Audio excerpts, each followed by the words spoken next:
When we talk about 26/11 and the horrific loss of lives on that day, we should also remember about the horrific loss of lives to Israeli nationals who've lived and made India very much a part of their lives.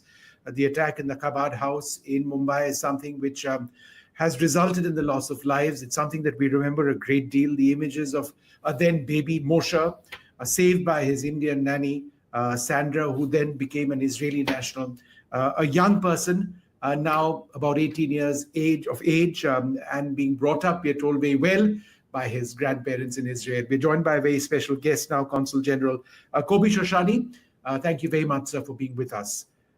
How is 26/11 a huge loss for Israel in as much as it is for Indian nationals like me? Definitely because the incident of Nariman House, but not only because of that. It was a very big event. It was an event all over the world. I was in Israel at that time in 26/11, 2008. I was in Israel, and I saw the horrific, the terrible, the catastrophe that came to the city of dreams. I didn't aware that within a few days I will fly directly to Mumbai by the order of the Minister of Foreign Affairs. I didn't know that I would be here as a permanent, representative a few years afterwards. But I remember this day that I entered to Nariman House, to Chabad House. The building was full of bullets hole, ammunition smell were in the air, and the fear of death among the walls. I remember it like is today. I very frequent visit there, but not only there, also VT Station, Leopold Cafe, definitely the Taj Mahal and other places. And it reminds me these terrible days in the city. And then the effect of this event was not only in India, and I have to say, definitely in Israel, that we thought about it. India is a safe haven for terrorist attack. To see such an event was a big tragedy to us Israeli that like and respect India for being such a beautiful and tourist country. Consul General, how is Baby Moshe today? I have to tell you the truth. I met him a few times. I haven't seen him for a long time. I assume that he's okay.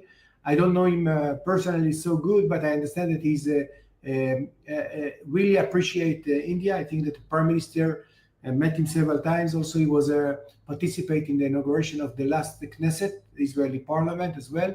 He would like to be behind the scenes, to grow up after such a big tragedy.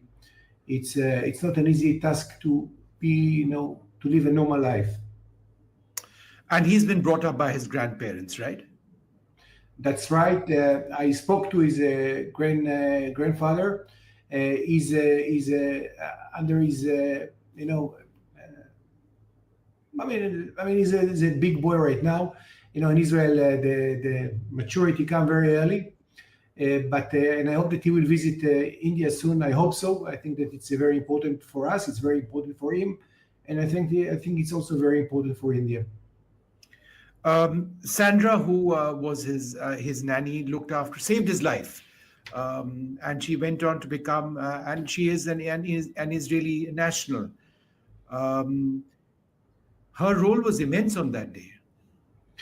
I know the story very well. I'm very often visit Nariman House, and nobody understand what's happened. That how come that the last time that they saw him by the camera was that he was in the third floor. He was a very young boy at that time, and he found himself on the first floor. How he get out from this baby bed and go down to there, and found his parents actually shoot dead down the house. And then Sandra found him and took him out from the house and ran away. She saved his life. Definitely, we love her very much. We appreciate the brave and the courage that he made. That it was part of our respect for good deed that she did for us and for him, and showed the bond between our two nations. Consul General, you began this conversation by making an interesting point. I was not aware of this. You visited Chabad House within a few days of the attack. How many days of the attack? And few what days. was it was, I think, 2-3 days afterwards. I was sent by the Minister of Foreign Affairs I know India quite well. I was here in 1992, right after the establishment of the relations between India, full diplomatic relations between India and Israel. I love India. Then I was sent to here. It was terrible days, I have to tell you, in Mumbai. People, the fear of the eyes of the Mumbaikers. I saw a lot of police outside the roads. Nobody, I mean, the entrance to the hotel at that time, I was at Trident Hotel. I was the only foreigner there. I think that I'm the only guest there, I have to say that and then right away, I went to see what's happened there. I was shocked. I saw Taj Mahal, which was, I know Taj Mahal, not only from the books, also from my previous visits here in India. And I saw what's left over from the terrorist attack. And it was, even today, when I go there, even when I go to VT station, when I go to Leopold Cafe, which is one of my favorite cafe in Mumbai, and I know and I meet so many people. They were there. Some people were at the cafe. Some people were at the hotel, the Taj Mahal. People that was running in the street without know what's going to happen. Nobody expect such tragedy to be happen to the city of dreams. I think that the effect for that, it's extremely, extremely important for me personally as well. And you went to Kabad House and you smelled, burning over there still, or ammunition. You were mentioning expended ammunition rounds, right? I have to tell you that the smell of this ammunition, and now as a soldier, like most of the Israeli, or a soldier in the Israeli army, we know what is the smell of ammunition. But when he's in a place that it was a lively place a few days before, when you see bloods, some of the bloods belongs to Indian soldier. Some of the bloods belong to the families, to the guests that were there. Then everything is mixed together. I would like to add, with your permission, one more point, which is, I think, very, very important. The only place in Mumbai that mention all the victims of 26/11 is in Nariman House, in the roof of Nariman House. Every 26/11, I go there and put a wreath to respect all nationalities and religion, by the way. Some of them were Muslims, some of them were Christians, some of them Hindus, some of them Jews, some of them were Indians, some of them are non-Indians.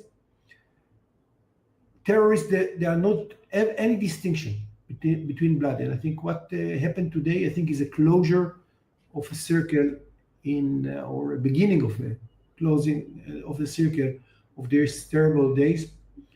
I have to say that I would like to congratulate India, standing firmly. It's a big win for diplomacy, definitely for Prime Minister's government, Modi's government, not to give up and to bring criminal into justice. I think this is not extremely important for only for India. It's also extremely important for the victims and the family of the people who lost their life and injured. Some of them physical and some of them mental. And I met them once in a while. And I think that I don't know if to say happy day, but definitely it's a very important day. Consul General, thank you so much for speaking to us. It is truly a time for reflection. Thank you very much indeed, sir. Thank you. Thank you so much.